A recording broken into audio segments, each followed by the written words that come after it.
Ini namanya pendekatan irfani. Lalu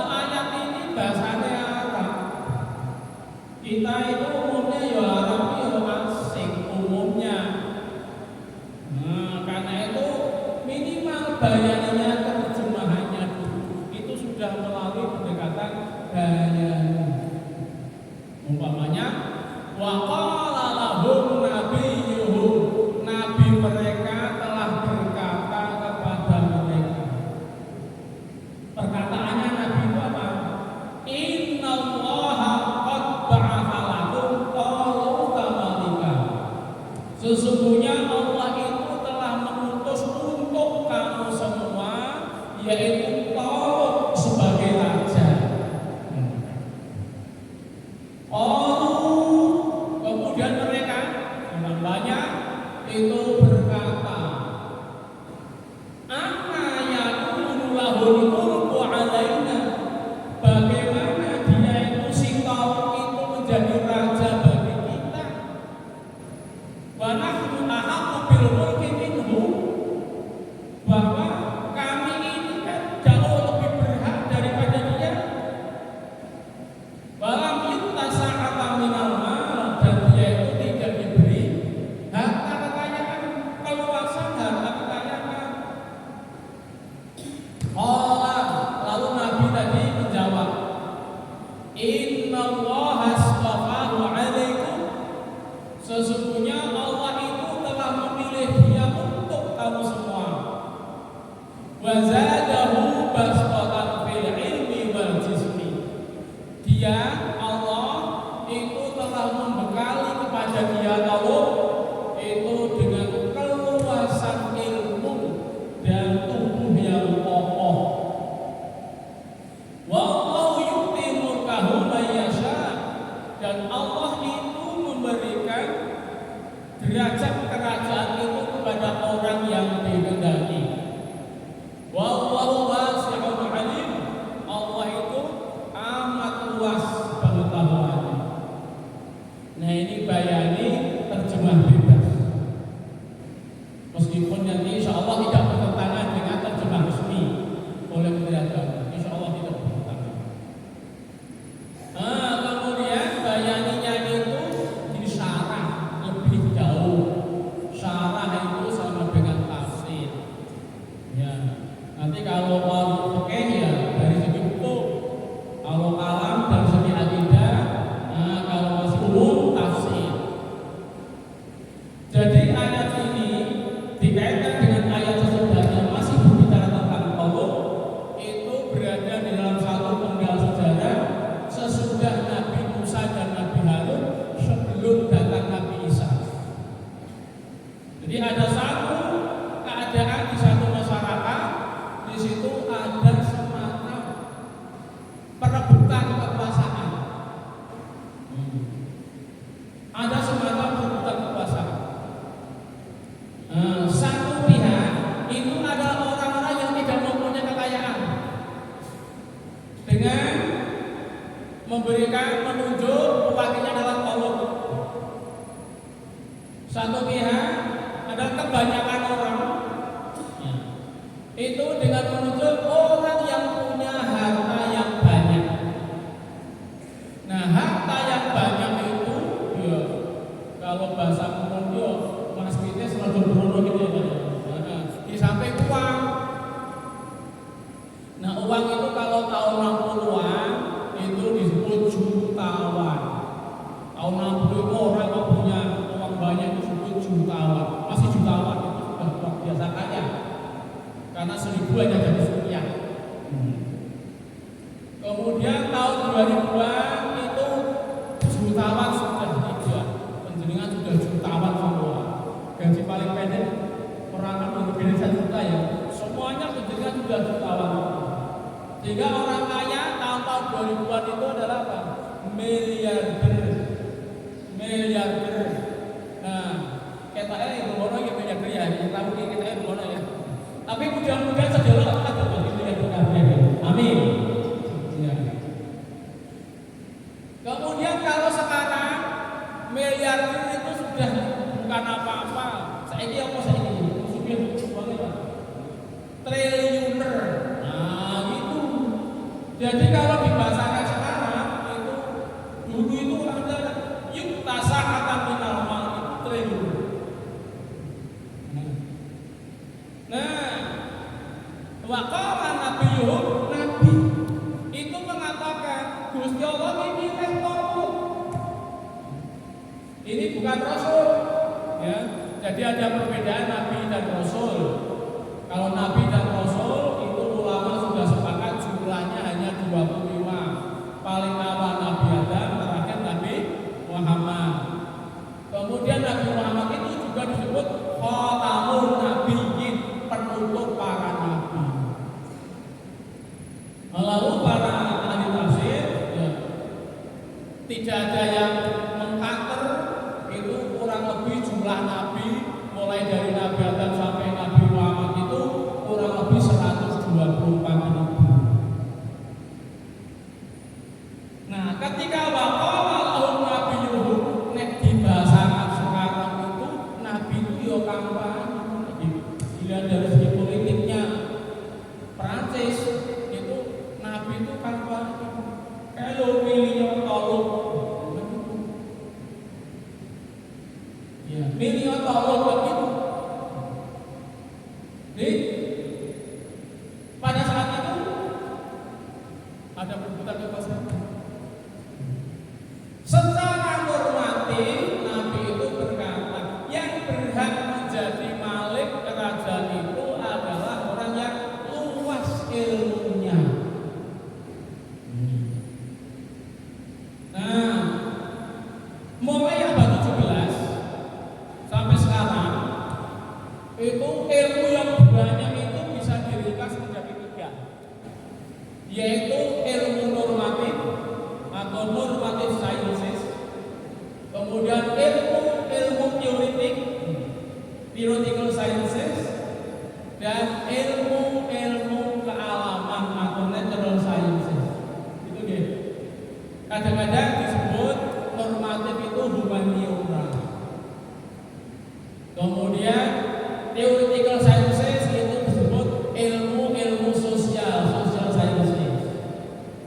Kadang-kadang natural sciences itu disebut technical sciences, ilmu teknik. Semua cabang ilmu itu bisa kembali ke 3. Menurut normatif ayat ini, sing berhak menjadi malik raja itu menurut Nabi ya tolong karena dia menguasai cabang ilmu. Bukan yang punya uang banyak, bukan yang diberikan dengan sa'atan minal mal. Ini secara normatif begitu. Iya, bukan biyen ono nabi ya saiki ora ono nabi ya. Memang sekarang sudah tidak ada nabi, tetapi orang yang sinergi dengan nabi, orang yang sederajat atau punya nubuwah itu masih berjalan terus. Jadi sampai sekarang pun juga ada orang-orang yang berderajat nubuwah meskipun tidak bisa disebut nabi. Karena nabi itu sudah disuruh atau minimal sinergi dengan pemikiran nabi. Itu secara normatif tidak gitu. Lalu mempunyai norma bahwa dulu ketika zaman sebelum Nabi Isa itu supaya orang tidak menyetujui memilih tokoh itu normatif. Kemudian kalau ini dipahami dengan hukum, hukum itu yang menjadi wajib karena ada ilatnya. Allah itu menghendaki dia. Masa menentangkan Gusti Allah, maka secara fikih menjadi wajib. Menjadi wajib itu menjadi sangat kuat karena ada qarinan. Wallahu wasi'un 'alim. Allah itu amat luas pengetahuan. Jadi sing ora gelem milih tolong Gusti Allah mirsani. Nah, Gusti Allah mirsani. Itu ilmu etiknya, akhlaknya demikian. Jadi bayaninya demikian. Sekarang kalau burhaninya bagaimana? Nah, burhaninya yang namanya burhani itu pemahaman secara filosofis. Kalau tidak filosofis diturunkan menjadi ilmiah. Kalau tidak bisa 100% ilmiah, minimal menurut rasio atau akal sehat. Nah, masuk akal. Contohnya masuk akal itu 1 ditambah 1 sama dengan 2. Itu kalau tes pegawai 1 ditambah 1 kira mas 2 itu akan lulus. Tes psikologi itu kan lulus.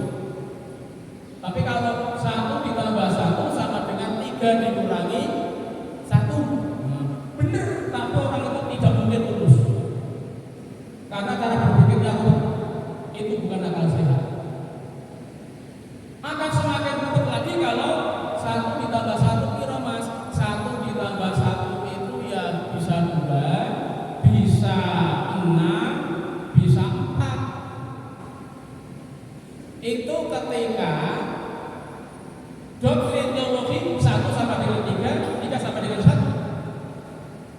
Maka 1 ditambah 1 bisa 4. Karena 1 yang pertama didudukkan 1, 1 yang kedua didudukkan 3. Jadi 1 tambah 3 sama dengan 4.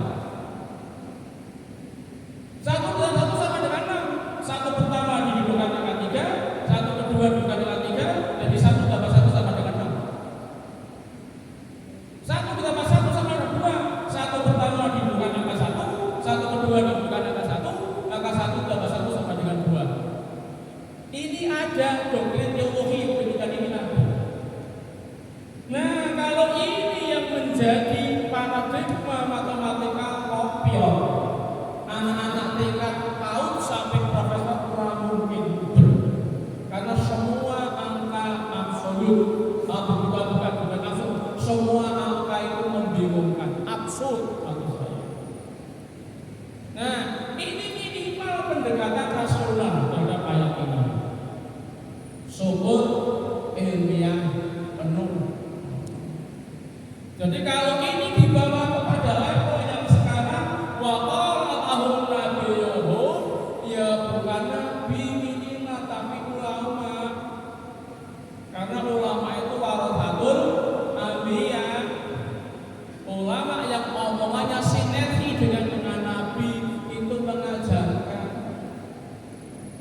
Lah saiki kan orang tolong, ya orang yang kurang lebih berciri-ciri seperti tolong. Kalau sekarang ada 3 orang, kan bisa milih, bisa melihat siapa yang berciri-ciri seperti tolong. Bukan gitu. Koyong ini, koyong ini. Oh, yang seperti tolong itu seperti ini. Ilmunya luas. Maka ketika melihat debat ketiga, ada yang mengatakan ya kita harus etik, politik etik. Lalu berikutnya ada orang mengatakan politik itu ada 2, yaitu politik as a goal dan politik as an ethic. Politik sebagai tujuan. Jadi tujuannya adalah kekuasaan. Lah cirinya kalau politik itu sebagai tujuan, apapun bisa dilaksanakan. Dalam bahasa agama menghalalkan semua cara. Tapi kalau politik etik itu dengan kata lain, Prof. Samsudin itu menyebutnya politik profetik. Kalau Imam Ghazali menyebutnya politik kenabian, politik ilahiyah atau politik nubuwah. Itu kalau Imam Ghazali yang ada di dalam kitab namanya Nasihatul Muluk. Ya, seluruh refleksi politik itu adalah selalu dengan hikmah. Kemudian siapa yang berbicara etik? Siapa yang maidul karo etik? Karena ada itu ya, politik ndas, bukan ngomong itu. Artinya kita sangat mudah memilih kategori yang dominan. Nah, dengan demikian, ya, ada yang memahami bahwa kekuasaan itu sebagai satu amanah. Dari ciri-ciri 3 ini, siapa yang bahas tentang ini? Dan bajis itu tampak kelihatan, sangat-sangat kelihatan.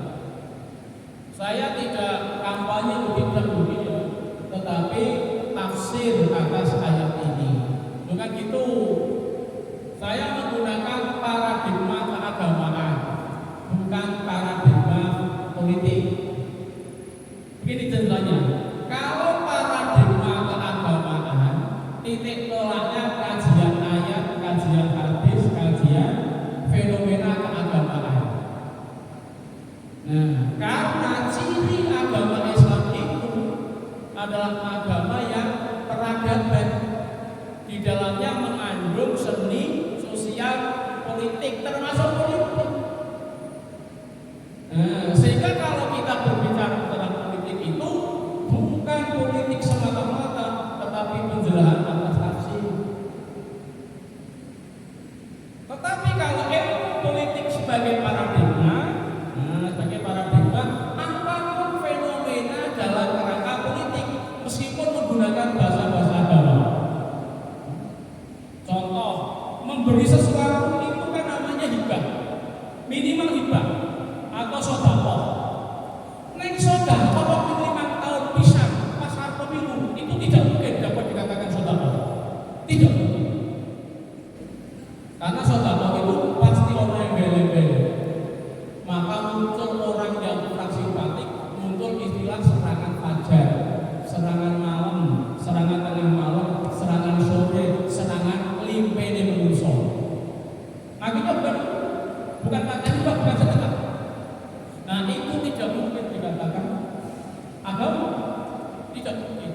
kesombongan.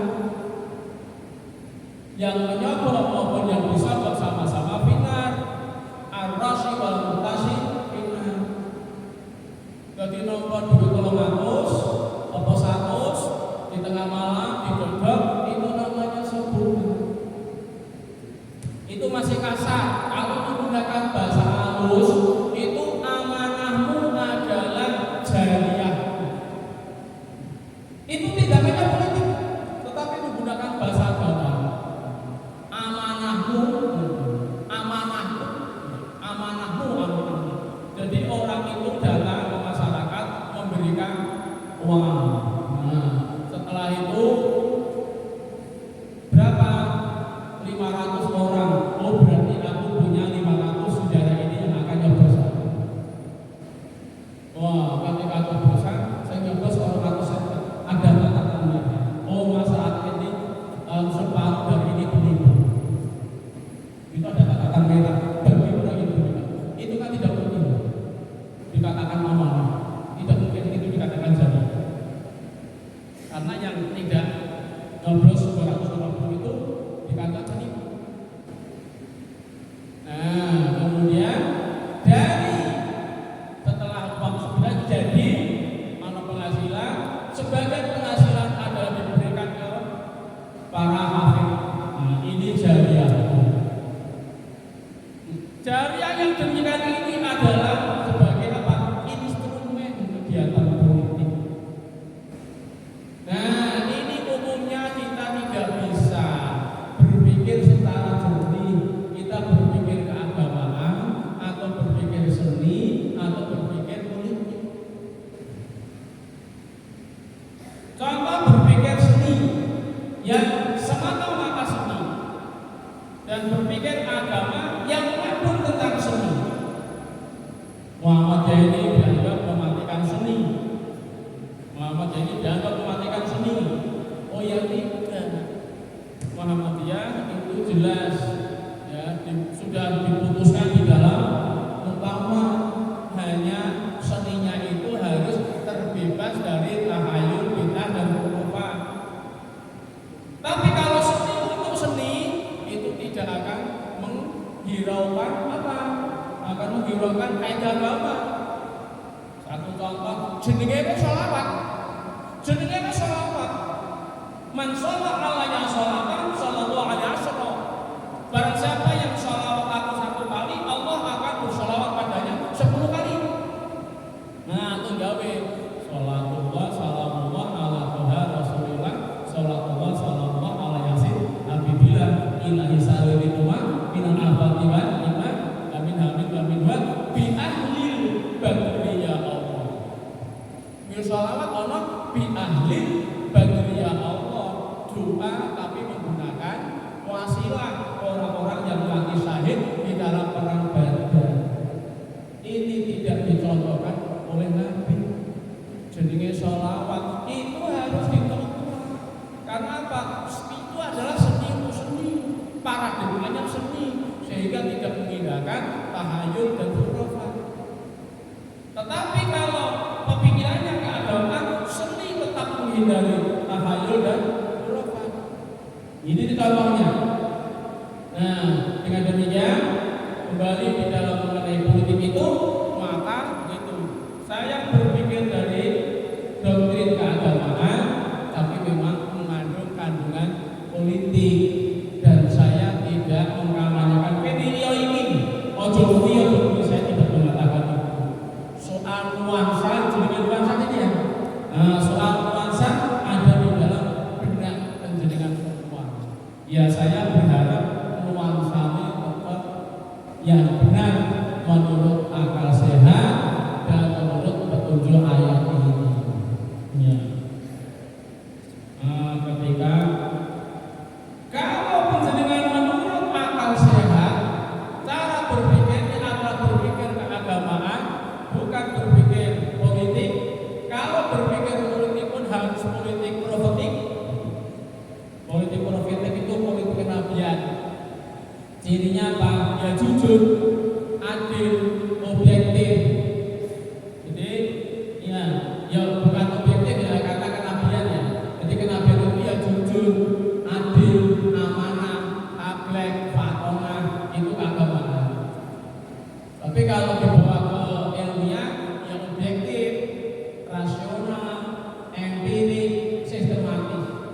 Itu adalah berpikir ilmiah. Empirik itu artinya dapat ditangkap oleh indera. Satu di antaranya dapat didelok nganggo primat, dapat dirumokke. Itu empirik. Objektif rekam jejak sejarah, ya antara lain itu. Lalu apa tadi empirik, rasional, masuk akal, objektif, sistematis. Antara perkataan satu dengan perkataan yang lain itu tidak saling bertabrakan, nuntut. Itu cara berpikir. Nah, kalau kembali kepada kembali lagi, wala tahinu wala tahzanu wa antumul a'launa in kuntum mu'minin. Ini kaitannya dengan ini. Wala tahinu, dan janganlah kamu merasa lemah. Tafsirannya lemah itu. Tapi akan lebih benar, wala tahinu, janganlah kamu merasa hina. Wong lemah itu kan hina. Jadi kata hina itu ternyata dari bahasa Arab itu. Wala tahinu, janganlah kamu merasa hina. Wala tahzanu, dan janganlah kamu merasa khawatir dan merasa minder. Wa antumul a'launa, justru kamu itu jauh lebih tinggi. In kuntum mu'minin, jika kamu beriman.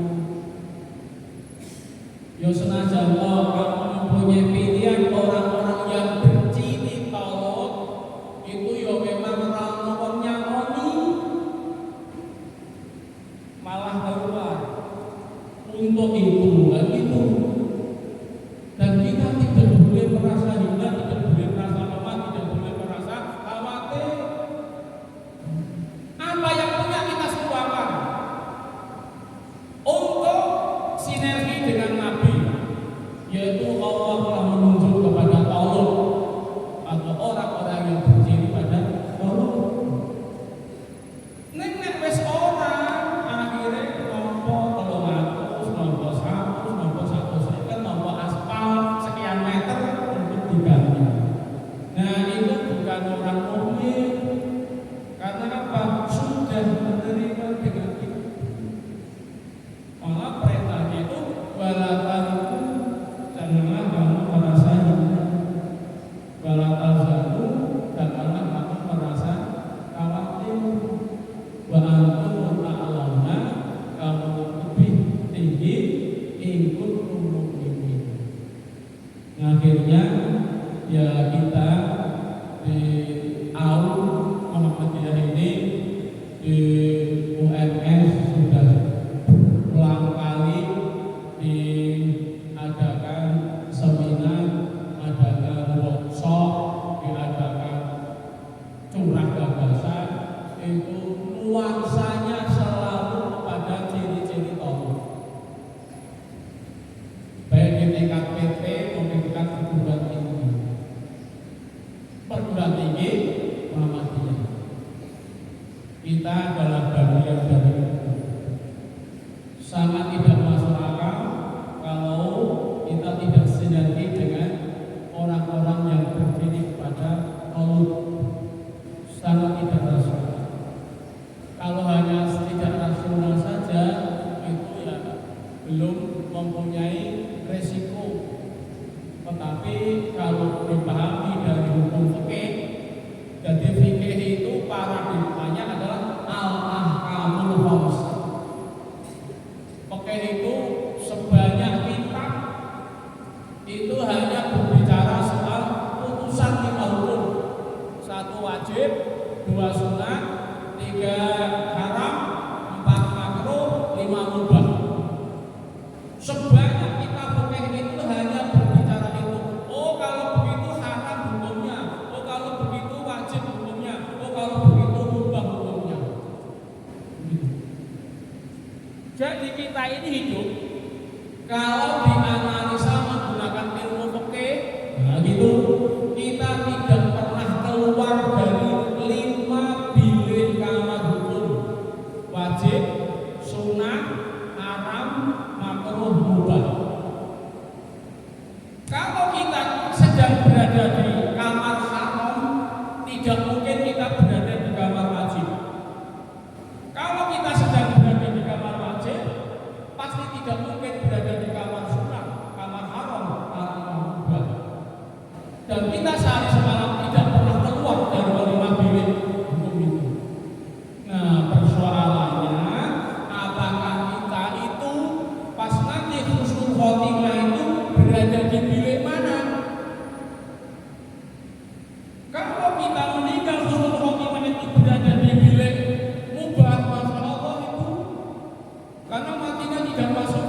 ahli agama. Sementara agama adalah mencapai seluruh aspek kehidupan, termasuk sosial, ekonomi, politik. Nah, karena itu dalam kajian fikih, di dalam aspirasi politik, semua unsurnya ya harus masuk dalam kategori wajib. Kalau tidak, mubah al-biharam wa yamrikan.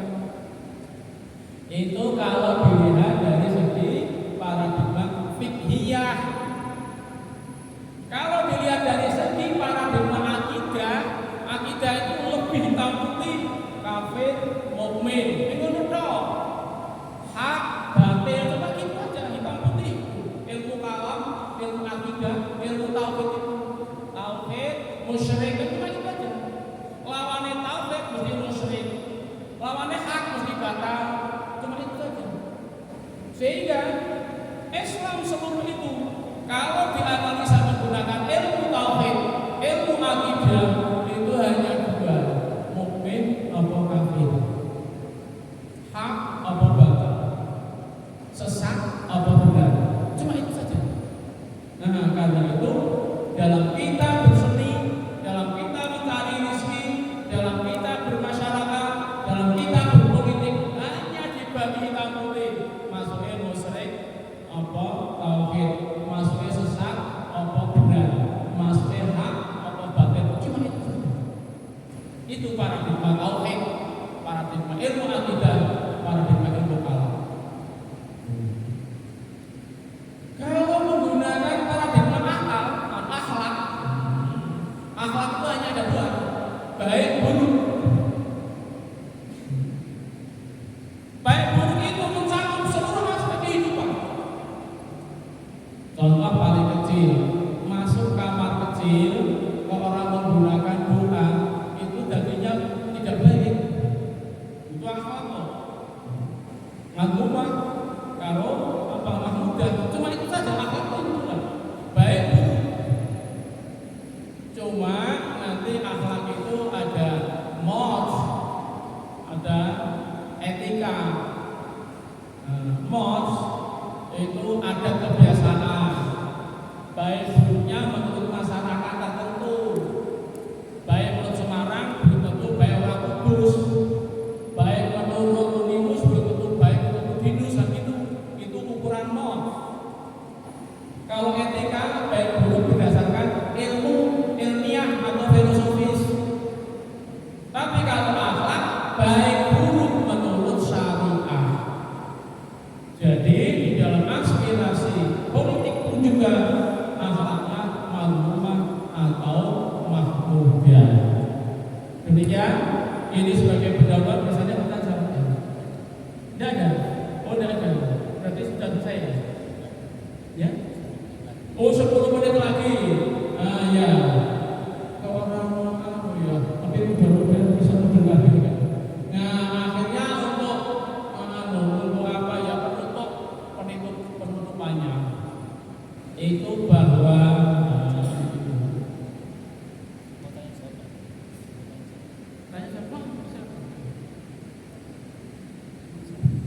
Oke Bapak Ibu, baik, ada yang ingin bertanya?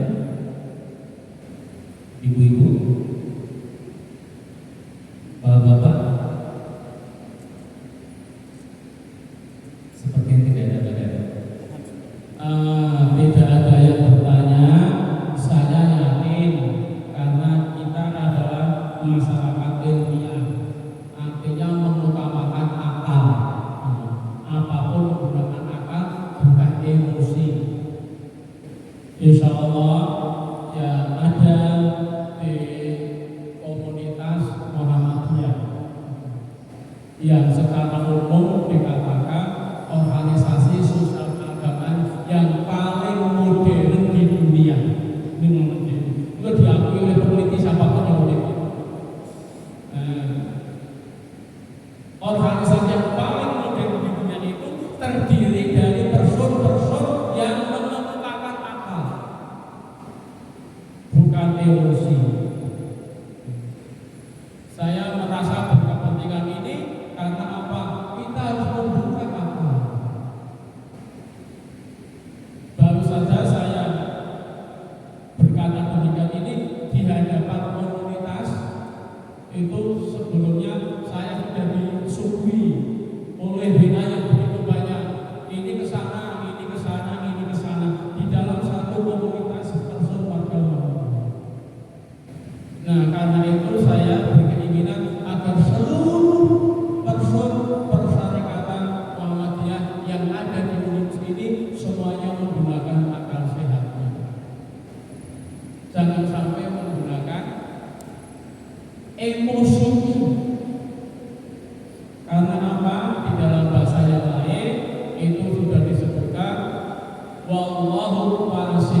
Sampai tidak memilih pun ada resikonya. Karena manusia tidak pernah tidak memilih, meskipun mengaku tidak memilih. Yang pilihannya adalah tidak memilih. Nah, karena itu ya kita harus memilih yang sejauh mungkin resikonya itu baik menurut kaidah akhlak. Sejauh mungkin resikonya itu masuk dalam kategori muwahhid, orang yang bertauhid. Sejauh mungkin pilihan kita itu masuk dalam kategori pelaksanaan sesuatu yang wajib minimal sunnah. Nah, kalau diberikan ini, insya Allah ya kita akan membawa keselamatan dunia dan akhirat. Kalau dunia tidak selamat, insya Allah di akhirat sana selamat. Karena ketidakselamatan di dunia ini karena suatu keadaan bisa saja itu syahid. Nah, maka sembunyinya buku itu iskaliman Allah syahidan, mati dengan dunia atau mati dengan syahid, hidup dengan dunia atau mati dengan syahid. Demikian, karena kurang 3 menit, saya tidak ada yang bertanya, maka kita akhiri dengan doa sebagai komitmen kita bersama. Itu ya. A'udzubillahi minasyaitonirrajim. Bismillahirrahmanirrahim. Allahumma shalli wa sallim ala Muhammad wa ala ali Muhammad kama shallaita ala Ibrahim wa ala ali Ibrahim wa barik ala Muhammad wa ala ali Muhammad kama barakta ala Ibrahim wa ali Ibrahim fil alamin innaka Hamidum Majid. Alhamdulillahilladzi nashhadu annaka la ilaha illa anta Allahu ahadus samad alladzi lam yalid wa lam yulad wa lam yakul lahu kufuwan ahad. Allahumma ighfir lana dhunubana wa khatayana kullaha wa liwalidina warhamhum kama rabbawna shighara. Rabbana la tu'akhidhna in nasina aw akhtana. Rabbana wa la tahmil 'alaina isran kama hamaltahu 'ala alladhina min qablina. Rabbana wa la tuhammilna ma la taqata lana bih. Wa'fu 'anna waghfir lana warhamna anta maulana wansurna 'alal qawmil kafirin. Wansurna 'alal qawmil musyrikin. Wansurna 'alal qawmil munafiqin. Wansurna 'alal qawmil zalimin. Wansurna 'alal qawmil mutakabbirin. Wansurna 'alal qawmil mukadzibin. Wansurna 'alal qawmil hasidin. Wansurna 'ala qawmi aduwwika. Wansurna 'ala aduwwika wa aduwwi rasulika wa aduwwil mu'minina al-mukhlisin. Ya Hayyu ya Qayyum ya Matin ya Qadirul Muqtadir innaka 'ala kulli syai'in qadir.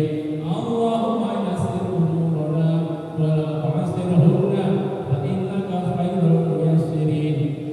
Allahumma inna na'udzubika min jahdi bala wa darki saqa wa su'il qada wa syamatatil a'da. Rabbana atina fid dunya hasanah wa fil akhirati hasanah wa qina 'adzabannar. Walhamdulillahi rabbil alamin. Akhir kalam, billahi taufiq wal hidayah. Wassalamu